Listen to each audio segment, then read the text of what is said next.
I'm Cute Spooky, and today I'm yapping about the Wholesome Snack 2025 that aired yesterday. It started with a new game by the same developers behind Sticky Business, which was the game where you got to run your own sticker shop. This time they've made a game about owning a 90s inspired vintage thrift shop, aptly named Thrifty Business. The graphics are super cute, and it looks like you get to decorate your shop, buy used items, set them up in your shop, and get to know the customers. You can change the wallpaper, flooring, and furniture to create different shop vibes. There are 500 plus different items to add to your shelves. You also have the ability to expand your shop. It will be released in 2026. The second game is called Lost and Found Co., and it's a hidden object adventure game. The art style is super cute, and the scenes are packed with objects and people.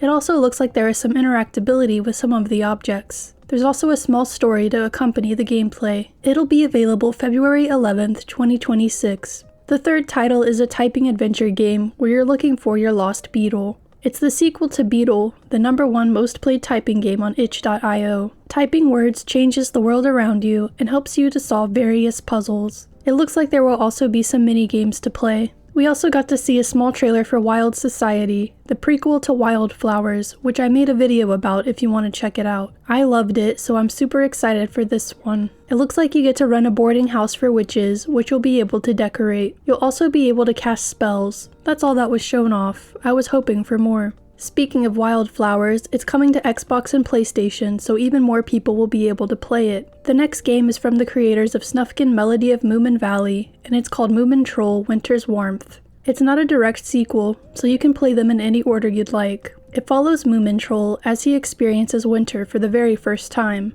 It looks like his adventure will be cozy and full of puzzles to solve. It's releasing in 2026. The next game is called Verdant, and it looks like a post-apocalyptic world where nature is reclaiming everything. And that's about it. There was a game called Spirit Crossing that didn't interest me that much. It looks like a co-op game where you get to build, collect resources, perform music, and party with each other. I'm not that into the art style, but it's coming in 2026. There's also a game called Travel Pack, which plays like a board game. There's different characters to meet and puzzles to solve. I'm not that interested in it either, but it's coming in 2026. What I am interested in is Mirage Miracle Quest, which is an RPG adventure where you play as an exorcist that totally looks like a magical girl and saves troubled spirits. It has turn-based RPG combat with deck-building inspired features, which looks super interesting. There's different outfits and wands to equip. I'm totally in love with the art style, and I love anything to do with magical girls. Unfortunately, they didn't provide a release date, but there is a demo available on Steam, which I'll be checking out soon. Cozy Caravan revealed their release date, which is January 8th.